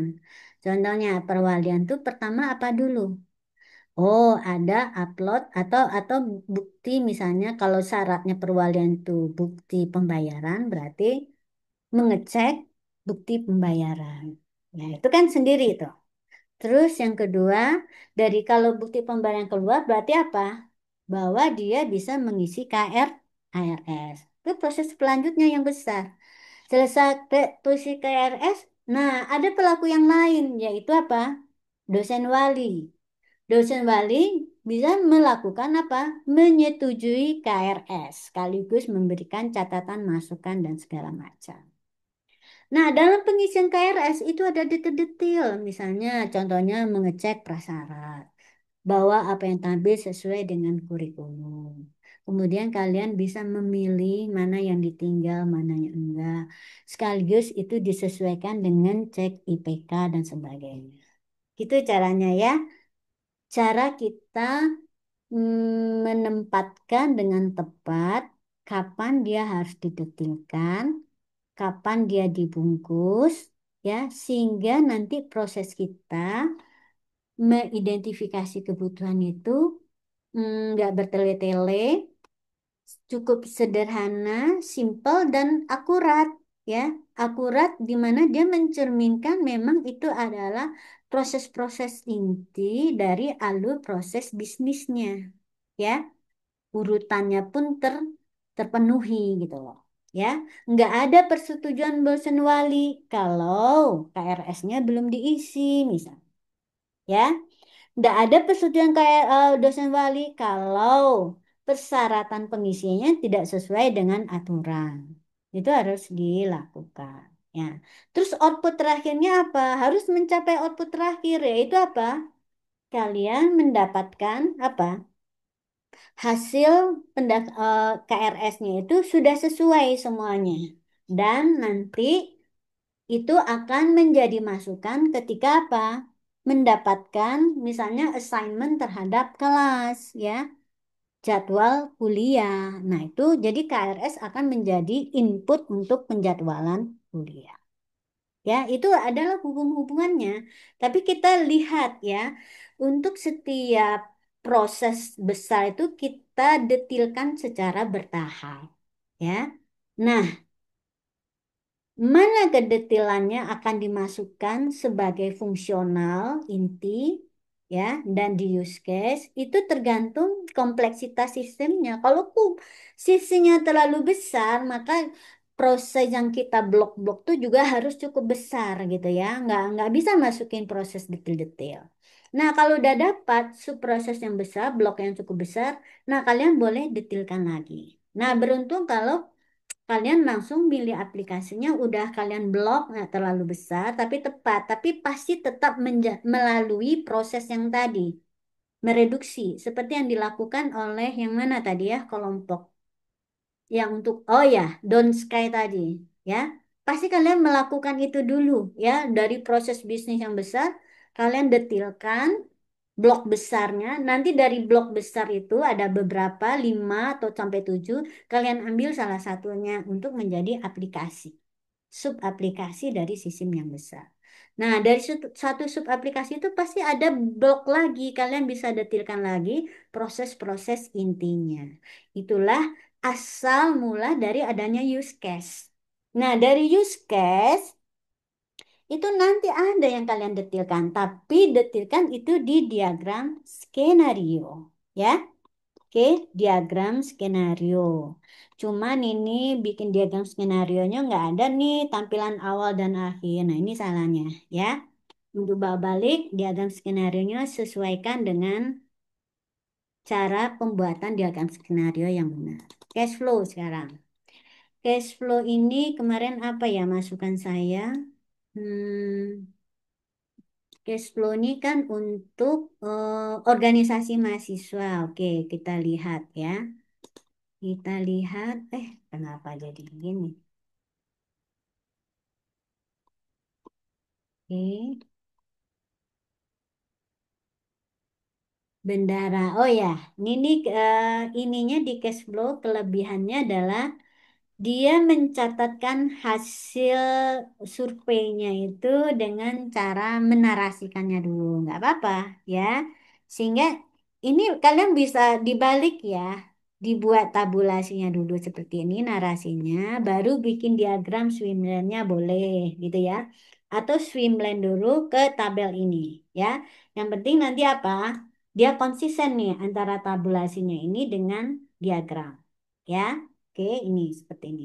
Cuman kekurangannya kalian swimlane-nya ini nggak pakai yang data dan informasinya, ya nggak ditampilkan langsung. Biasakan aja, karena nanti kita yang dengan adanya swimlane yang lengkap, kita nggak butuh melihat-lihat lagi ke tabelnya. Dari satu diagram ini udah kelihatan nih. Kita bisa menilai apakah diagramnya ini sudah cukup akurat, sudah cukup representatif, atau masih ada yang kurang gitu. Kalau ini kita masih bolak-balik nih lihat tabel karena data dan informasi nggak tergambar di sini. Gitu ya. Dan terlalu kecil. Nah, ini saran saya. Ini kan besar. Kenapa kotak-kotaknya bikin kecil, kemudian tulisannya kecil ya? Ini kan bisa dibesarkan nih. Ya, kan ini kotaknya masih bisa. Kenapa nggak bikin lebih besar sehingga dia lebih mudah dibaca? Ya, coba lihat tulisannya teks di sini besar ini kecil, jadi susah dibaca nih. Ya, jadi buat fontnya ini 12 minimal. Terus kotaknya itu juga besar gitu. Ini persediaan laporan. Nah, kalau bisa jangan dari ketua dulu. Kenapa kalian naruhnya ketua dulu ya? Kan ada dari alur prosesnya dari mana? Mencatat kegiatan itu kan dari sekretaris nih. Jadi kalau perlu si sekretaris dulu lah ya. Bendahara, ketua kan nanti udah terima laporan. Jadi biasakan juga menaruh mapping ini juga kalau bisa mulai dari yang pelaku awal gitu ya, berurutan gitu. Kalau ini nggak kelihatan alurnya juga, tadi kan mendata, catat kegiatan, jadwal. Oke. Nah, intinya coba dilihat ya penjelasan saya terkait dengan yang tadi. Ini munculnya dari sini boleh ya. Kebutuhan fungsional lahir dari proses meninjau laporan, menyetujui, memberi catatan. Nah, apakah ini nanti tinggal dilihat ya?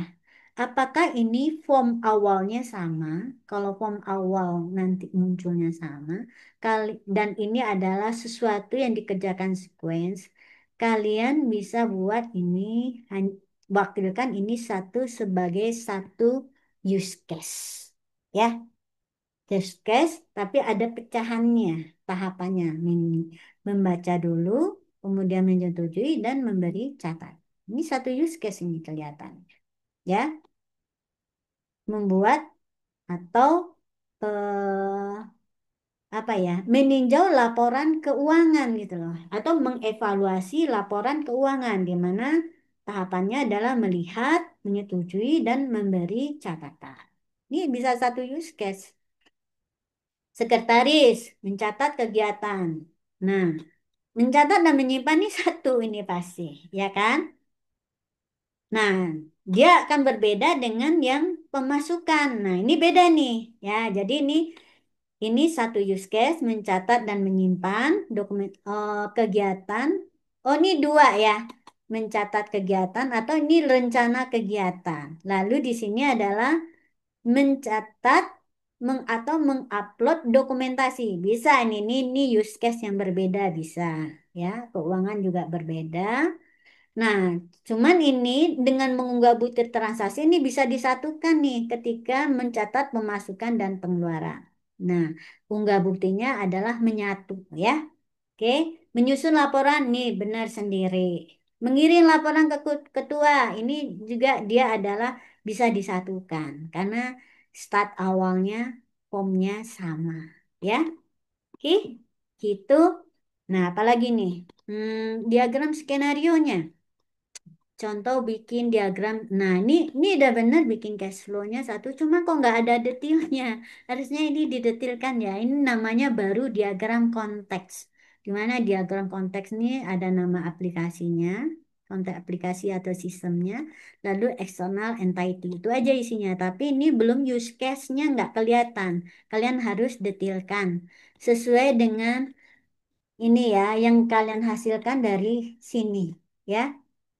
Nah, tadi bendara bisa ngapain aja. Kok di sini kan nggak kelihatan bendara tuh use case-nya apa aja, ya. Jadi justru diagram use case-nya itu kelihatan setiap aktor itu dapat layanan apa saja atau use case apa saja. Jadi satu catatan jangan terlalu detail, ya. Nanti bisa detilkan di diagram skenario ya, seperti yang tadi dibuat oleh contoh yang TA yang saya tampilkan tadi ya.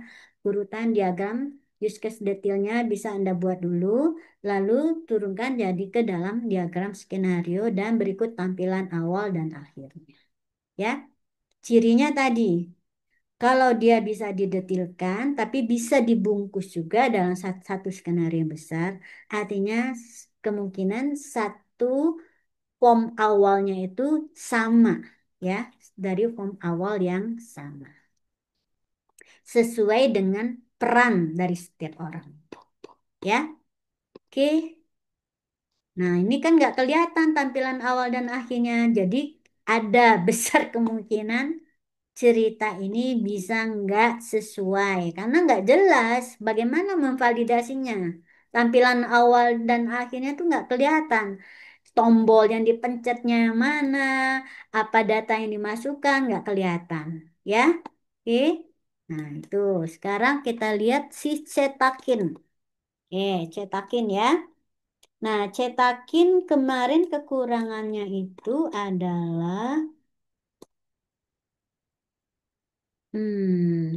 ini ya, eh cetakin kan ini relatif transaksinya nggak besar. Ini contohnya ya, yang sudah bisa membuat sistemnya nggak terlalu kompleks, nggak kemana-mana. Dia fokus pada transaksi yang sifatnya dan melayani customer, yang berhubungan dengan transaksi untuk customer. Ya, satu siklusnya adalah mulai dari memasukkan data untuk keperluan transaksi, kemudian transaksi dilakukan, outputnya didapatkan, barang atau layanannya, dan terakhir adalah itu. Alurnya sih sampai sana kalau kita lihat ya. Nih, mulai dari kirim file, karena yang akan dicetak itu udah dalam bentuk file. Kemudian di sini apa aja kebutuhannya? Mungkin misalnya bahan cetakannya lah, ukurannya dan sebagainya berapa banyak gitu ya. Kemudian nanti sisi ini kan pasti melihat bahwa di sini sebetulnya file ini harus dipastikan dulu ya bahwa dia resolusinya cukup bagus ya. Tulisan bisa dibuka, resolusinya cocok ya. Kalau hasilnya jelek enggak. Nah, ini bisa satu proses. Kemudian masuk kepada spesifikasinya. Kalau barang yang akan bahan mentahnya udah oke, nanti minta spesifikasinya. Nah, ini masih pratransaksi semua. Nah, transaksinya adalah ketika dicatat. Nah, harusnya dia bukan menghasilkan cetak ya, tapi harus ada bukti transaksi dulu. Nah, ini mencabut transaksinya belum ada ya.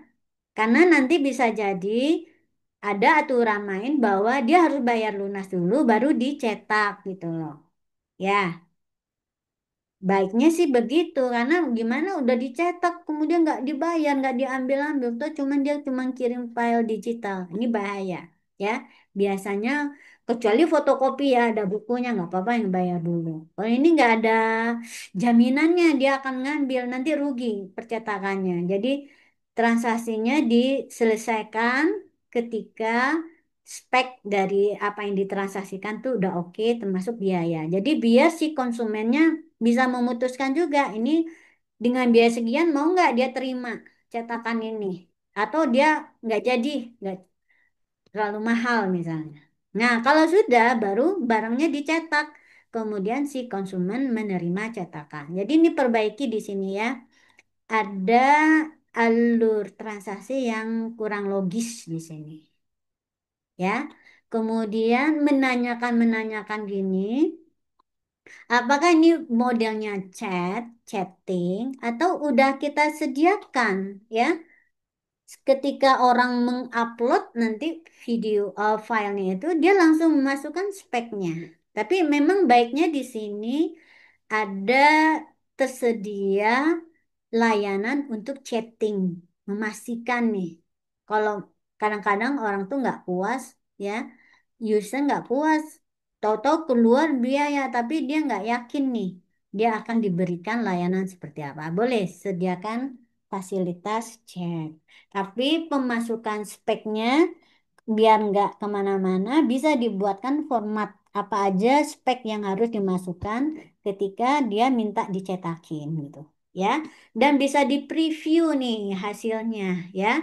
Dia bisa menampilkan file yang dicetak itu akan dihasilkan dengan cetakan seperti apa. Udah bisa langsung seperti itu ya.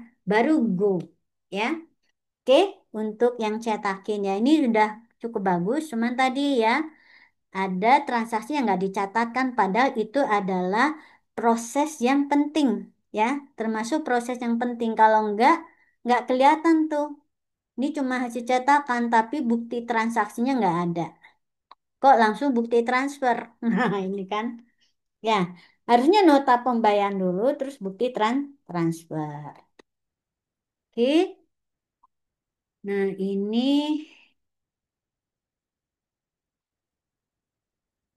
nanti nggak usah nanya nama file ya, karena nanti untuk setiap orang yang bertransaksi itu udah kelihatan filenya yang mana. Cuma yang dicek adalah kualitas. Ini juga panjang-panjang ya, kebutuhan fungsional itu bisa nggak dibuat dalam satu kalimat yang pendek gitu. Ya, satu kalimat pendek, satu kalimat pendek. Kalau bisa kalian sudah berani menomorkan. Ya, sehingga nanti ketika dia analisis, oh ada yang mau disatukan nih. Satu, dua, tiga itu digabung dalam satu use case, satu kebutuhan besarnya apa namanya. Sehingga nanti dia akan konsisten dengan apa yang akan ditampilkan di use case. Ya, biasakan dengan kalau banyak itu kasih nomor. Ini mengunggah file, memilih spek hasil. Nah, ini kan harusnya bisa disatukan nih. Mengunggah file dan memilih spek. Karena ini adalah pra-proses transaksinya. Ya, lalu melakukan pembayaran. Pembayaran itu dari mana sampai mana? Mulai dia mendapatkan info, seperti apa preview cetakannya, lalu detail pembiayaannya, jumlah yang harus dibayar, dan berapa lama misalnya waktu tunggunya. Nah, itu kan detail-detail. Nah, itu yang nanti kalian detailkan dalam skenario. Di sini yang jelas outputnya adalah adanya apa? Bukti transaksi, ya. Kemudian si customer, ya.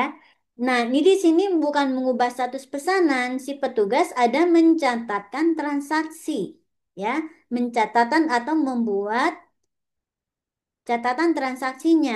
Nah, di sini adalah melakukan pembayaran.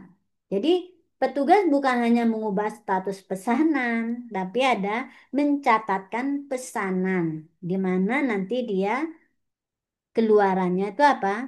Bukti transaksi, ya, dan file yang dicetak, format file yang dicetak itu seperti apa yang sudah sesuai dengan spesifikasinya, ya. Dan satu lagi adalah mengerjakan prosesnya, melakukan pencetakan. Nah, di mana outputnya adalah hasil cetakan yang akan diserahkan kepada customer, gitu ya. Oke, paling enggak ini ada dua, ya, tapi cukup dan nanti harus didetilkan. Kemudian di sini juga ada dua, oke, gitu ya. Nah, ini kekurangannya juga nggak muncul ya, desain tampilan awal dan akhir. Nanti perbaiki. Oke, cukup demikian. Ada yang mau ditanyakan? Saya hentikan berbagi. Oh. Alhamdulillah cukup banyak yang hadir, tapi yang lain tetap saya anggap hadir. Ada pertanyaan tidak? Nah, untuk pengumpulan, tadi sudah saya sampaikan di WA Group, pengumpulan bisa dilakukan hari Selasa pagi, paling lambat jam 8. Itu outputnya juga sampai yang diagram skenario saja, ya. Sampai diagram skenario. Jadi perbaikan sesuai dengan masukan-masukan yang sudah kita bahas tadi. Terus eh, upload yang ketiganya itu nanti bisa setelah UAS, minggu depannya lagi, hari Seninnya setelah UAS. Jadi minggu pertama UAS itu kalau nggak salah tanggal hmm, mana ya? Oke, tanggal 23 ya.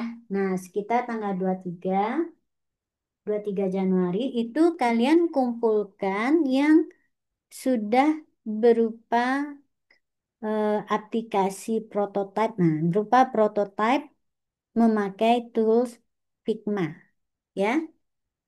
Figma. Kemudian kalian presentasikan. Nah, presentasi seperti yang saya lakukan, kalian bisa manfaatkan Zoom, kemudian kalian upload ke YouTube. Nah, nanti yang dikasih bukan video YouTube videonya, tetapi adalah link YouTube-nya. Ya, jadi eh, aplikasinya dan link YouTube-nya, ya. Figma-nya, prototipenya, laporannya, prototipenya, dan link YouTube-nya. Oke, terima kasih. Assalamualaikum warahmatullahi wabarakatuh.